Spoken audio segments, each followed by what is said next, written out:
collectively cared for over 70% of the 184,000 Americans that required hospital inpatient care. $10 billion of the $12 billion will go towards hospitals treating 100 or more COVID-19 admissions. HHS is distributing an additional $2 billion to these 395 hospitals in proportion to the amount of care they provide to low-income and uninsured patients. This is consistent with our effort to ensure that Americans who need federal government assistance the most receive it.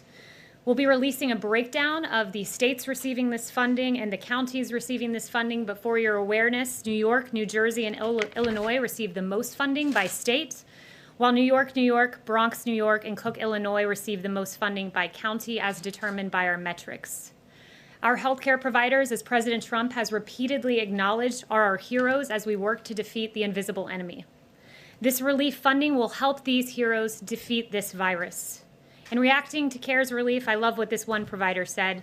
He said, thank you and God for this relief. I have tears in my eyes out of gratitude for these funds. Thank you so, so, so much. Additionally, 100 flights as part of Project Airbridge have been completed to date. These flights have expedited nearly 1 billion pieces of PPE for our healthcare heroes. The third phase of coronavirus relief also included $320 billion in additional funding for the Paycheck Protection Program, which, as you all know, provides forgivable loans to small businesses in order to keep their employees on payroll. This program has been extraordinarily successful. During the first round of PPP loans, 1.6 million loans were issued to small businesses. Of those 1.6 million loans, 1 million of them were given to companies with 10 or fewer employees. So it has gone to small businesses and businesses that need it most.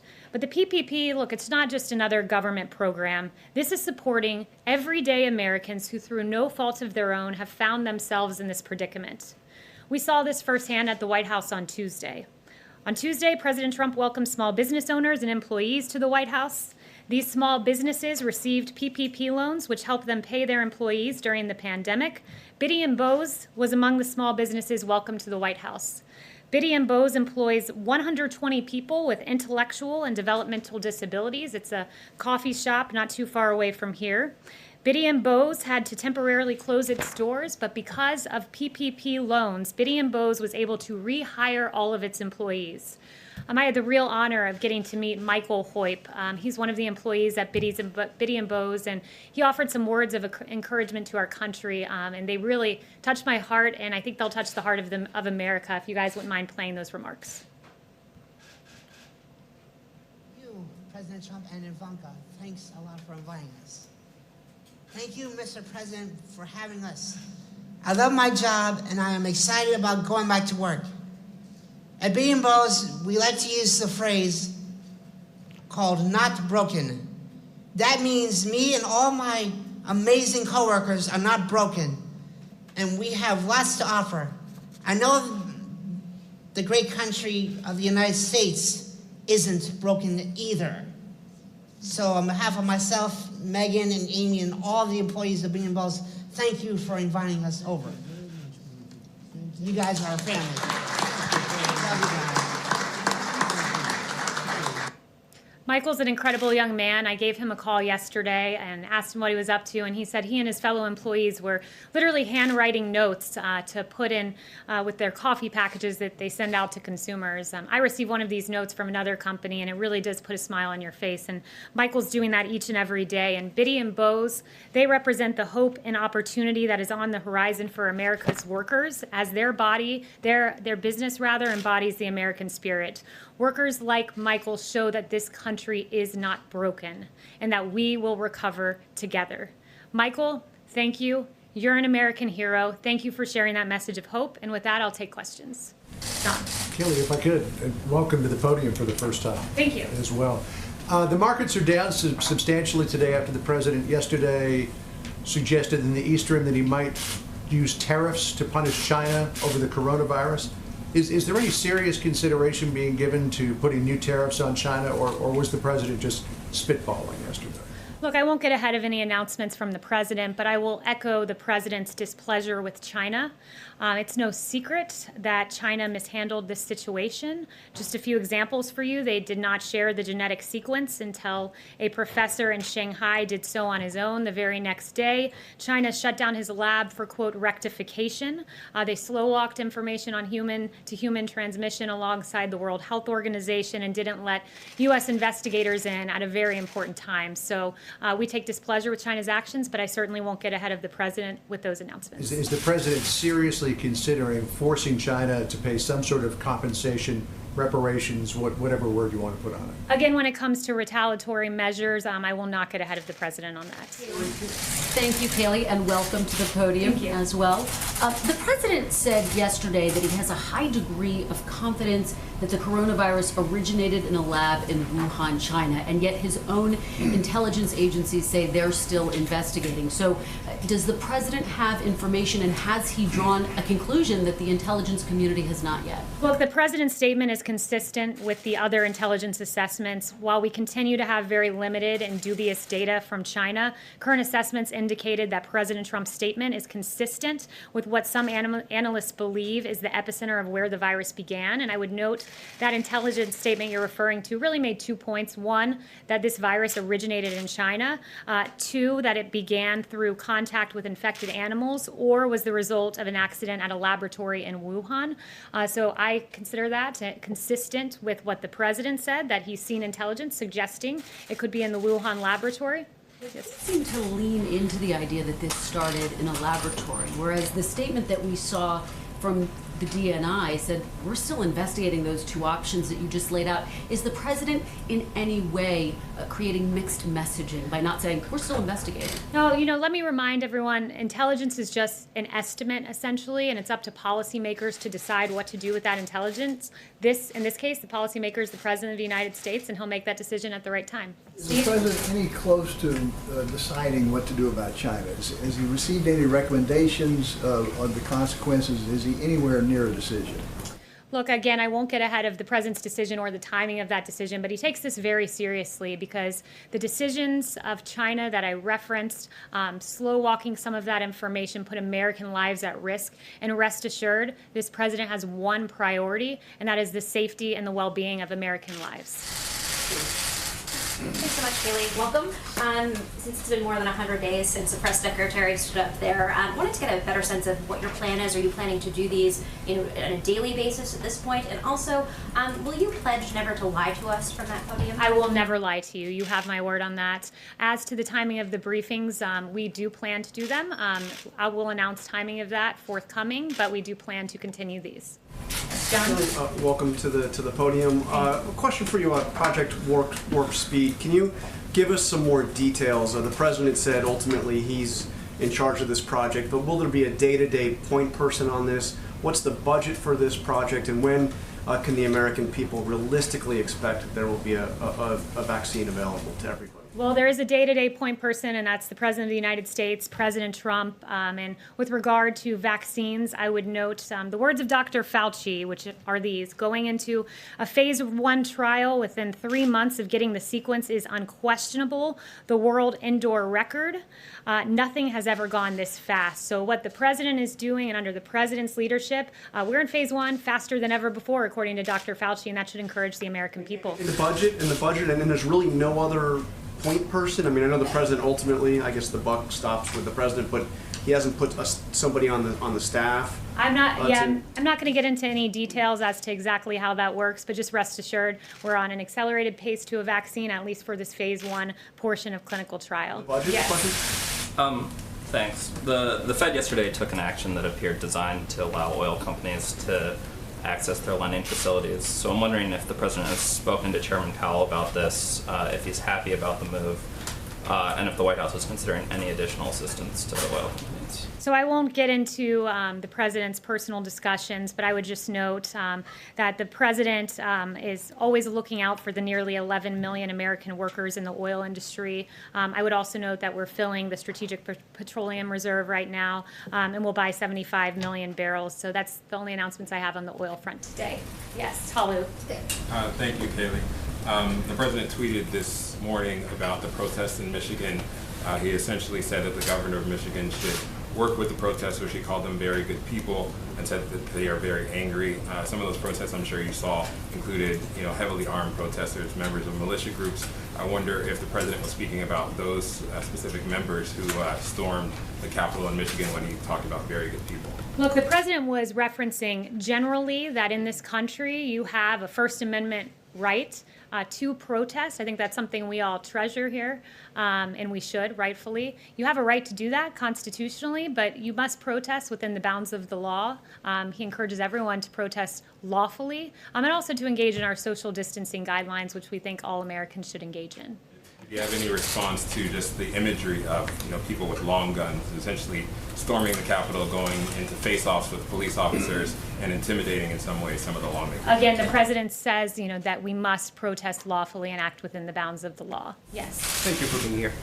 When the president says we did a spectacular job, or when Jared Kushner talks about a great success story, some Americans see it as a lack of empathy. Do you understand their reaction?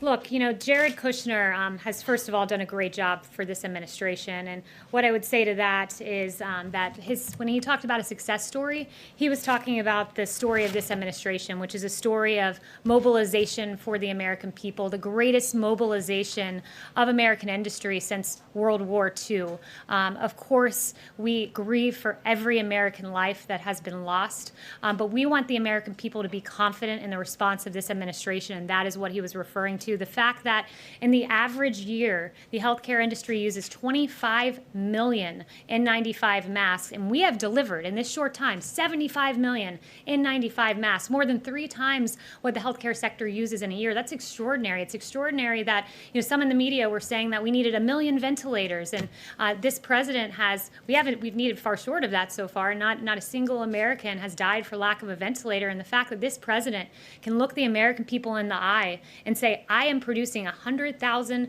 ventilators this year alongside the private sector. 100,000 ventilators, that's 3 times what we produce in the average year.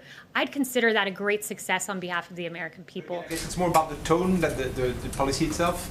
We want to give the American people confidence that they have a federal government that is doing everything in our power to provide the necessary equipment to combat this invisible enemy. We grieve for the American lives. We've said that repeatedly. I will echo that today. My heart breaks for those. I pray regularly for those who are affected by the coronavirus. But we're going to give confidence to the American people that you have a federal government under President Donald Trump that's going to step up and give the greatest mobilization of the private sector since World War II. Yes. Thank you so much, Kayleigh. Thanks for being here. President Trump mentioned the situation in Brazil a few times this week. Besides talks of cutting off flights from Brazil, are there talks of, in terms of sending assistance to Brazil, sending PPE or ventilators to Brazil? And is President Trump planning to talk with President Bolsonaro? Well, the president has mentioned that he has sent ventilators around the world. Any excess supply, we certainly look to help other countries. But, in terms of a specific announcement regarding Brazil, I don't have any new information for you on that front today. Yeah, Kayleigh, welcome. One of the most important parts of your job, though, is to have access to the president. Can you give us some indication that since you've been named press secretary, what kind of access do you have to the president to get what he's thinking and relay it to us? Yeah, I can tell you this. I'm around the president almost the entire day. I was just with him before I left to come out and speak with you guys. I think my staff can attest to the fact that they have a very hard time finding me because I'm normally with the president in the Oval Office.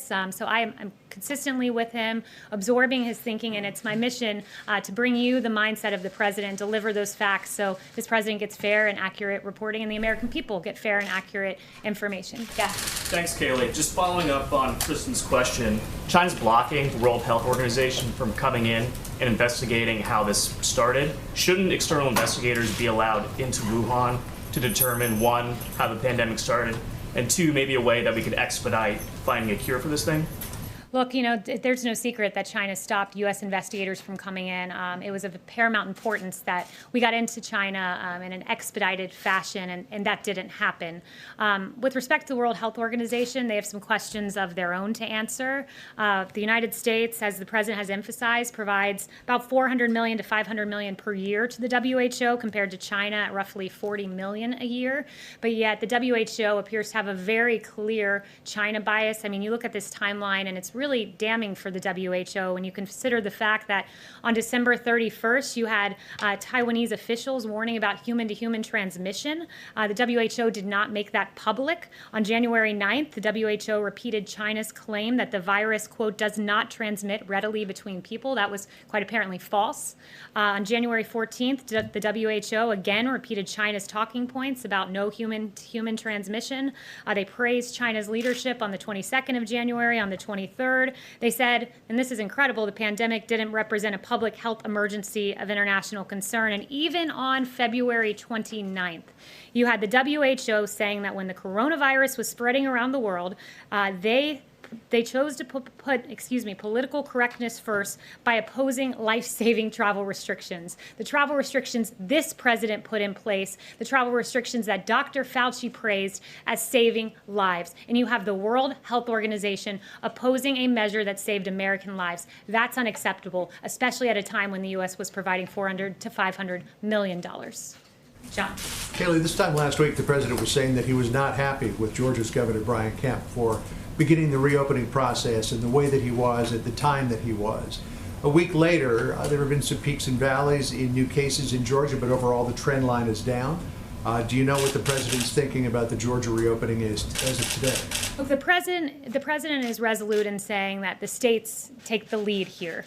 It's the decision of governors to decide what is best for their state. That being said, I talked to the experts. I talked to Dr. Birx. I talked to Dr. Fauci, and they say, rightfully so, this president has always sided on the side of data, which is why he encourages all states to follow the data-driven guidelines to reopening. All states from Georgia on down the line should follow those guidelines, but ultimately it is the decision of the states. And one note I would make about the president, in times of national emergency, we seem to have had a trend in this country where presidents aggregate power at the federal level, but this president has devolved power. He's invested in a principle that I cherish, and I know many others do, which is federalism, and I think that was the right decision. Has he mentioned how he feels about Governor Kemp in the last few days? I have not spoken to him about Governor Kemp in the last few days. As the on the lines of reopening, as the president pushes forward to reopen the country, does that mean he'll be campaigning in those states where that will be reopening? So I would refer you to the Trump campaign on that question. Yeah. Yeah. Thanks for being here, Kayleigh.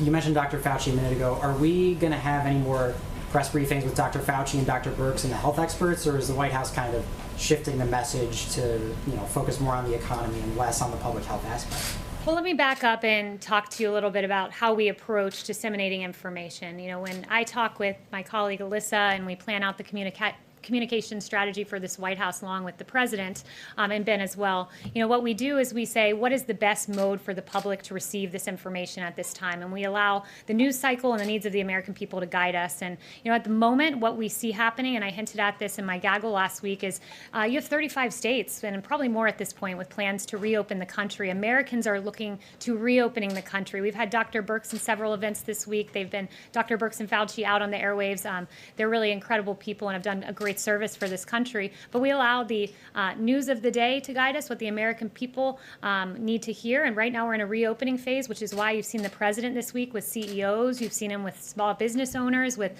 small business employees, today with some great heroes that have emerged from this pandemic and have done a lot of the hard work. So every day we approach this as, how can we disseminate this information? There's a need for information, which is why I'm here supplementing the efforts of this president to get the message out. I would also note he's the most accessible president in history. Took questions twice yesterday, twice the day before. You hear from him quite often, as well as our medical experts. So is the task force still meeting? I guess what's the role of the coronavirus task force? We still have hundreds of people a day are dying. So what role does the task force have versus the economic advisory groups? Yeah, the task force meets regularly. I go to those meetings. I hear them.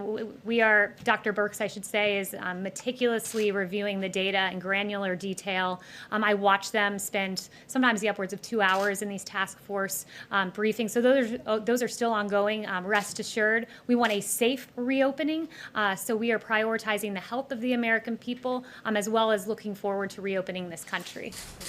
Yes, thank you, Kayleigh. Back to the DNI statement from yesterday, there is a quote that I'd like you to give me a response to. It said, the intelligence community also concurs with the wide scientific consensus that the COVID-19 virus was not man-made or genetically modified. This was from the DNI statement. How do you see this statement? How do you understand this? And also there was a piece in the New York Times that said senior Trump administration officials have pushed intelligence agencies to hunt for evidence to support the theory that COVID-19 was made in a Wuhan laboratory. I can assure you that no one is pressing the intelligence community to come to a determination. The intelligence community statement stands. It's in perfect concert with what the president said. So, I encourage the media to convey the facts to the American people, which is that we're in line as an administration and we stand by the intelligence community, and that is in complete concert with what the president said yesterday. See, who haven't I gotten to? Oh, I've gotten to almost everyone. Okay, so we're in round 2. That's great. Yes.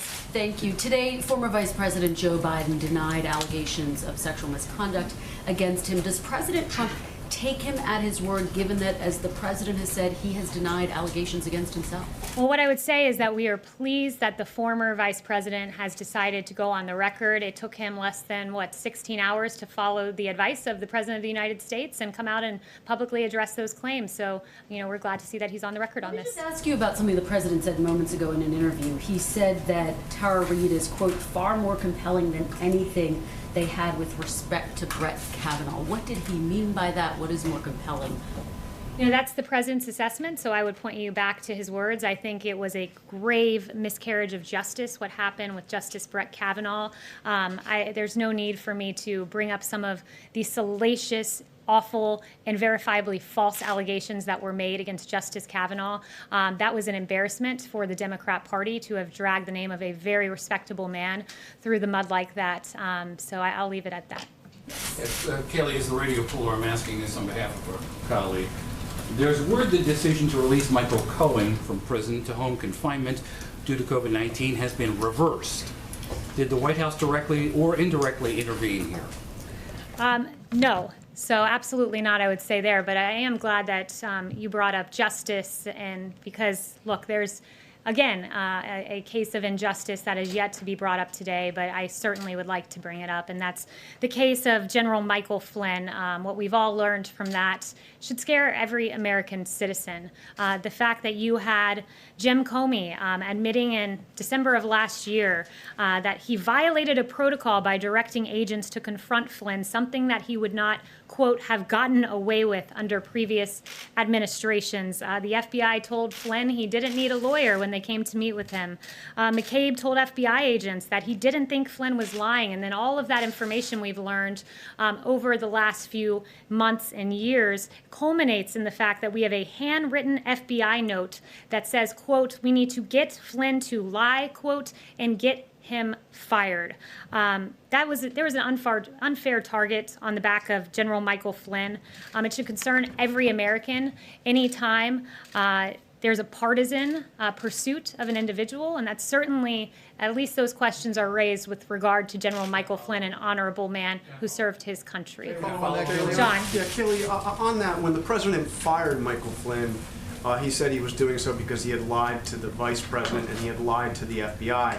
So, given all that you've just said, isn't it still true? Doesn't the president still believe that Michael Flynn lied to Vice President Pence and lied to the FBI? Well, first, let me address that. Vice President Pence is on the record about this. He said he's inclined to believe that Flynn did not intentionally mislead him. And I guess I would turn the question on you and just ask, does it trouble you that the FBI said, we got to get Flynn to lie? Doesn't that trouble you as a journalist? And not only that, as an American citizen? Well, it's certainly something worth reporting. It's not my job to say Absolutely. whether or not it's troubling, but the bottom line is the president said point blank that Flynn lied to the FBI and to the vice president. And I'm just asking a very direct question. Does he still believe that Michael Flynn lied to the FBI and lied to the vice president? And again, I'd point you to the vice president's statement that he's inclined to believe that Flynn did not intentionally mislead him. And I'm asking back that all of you in your coverage endeavor to report what is a very scary story when the FBI is saying, let us get someone to lie. I've seen very scant coverage of that. It's a story worth reporting and a story that I hope the American people, if you haven't heard it yet, are getting to hear for the very first time. Does the president think he lied still? Thank you, Secretary McEnany. Going back to the South China Sea, we had an issue come up this morning where you had the USS Barry crossing international maritime waters, and then this is in the South China Sea, and Chinese officials are saying that this will be a dead-end endeavor.